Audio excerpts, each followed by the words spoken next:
হরে কৃষ্ণা সকলকে আমার একটি মিনি ব্লগে আপনাদের সকলকে স্বাগত জানাই।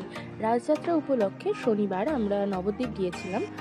রবিবার আমি আর মা পোড়ামাতলা যাবার জন্য রওনা হয়েছি বাড়ি থেকে। স্বরূপগঞ্জ ঘাট থেকে নৌকা নিয়ে আমরা নবদ্বীপ এসে পোড়ামাতলা মন্দিরে চলে এলাম। মন্দিরে এসে তো মনটা খুবই ভালো হয়ে গেল, যেহেতু অনেক দিন পর মায়ের দর্শন করতে এসেছি।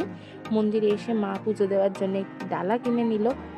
ডালা কেনার পর মায়ের পুজোর জন্য আমরা মালাও কিনে নিয়েছি। পুজো দেবো মাকে, মালা তো প্রয়োজন। আমরা নবদ্বীপ এলে প্রতিবারই পোড়ামাতলা মন্দিরে পুজো দিতে আসি। যে মন্দিরে মায়ের পুজো হয় বটগাছের নিচে, মাকে দর্শন করালাম তোমাদের, এবং আমরাও প্রাণ ভরে দর্শন করলাম, ভালো করে পুজো দিলাম।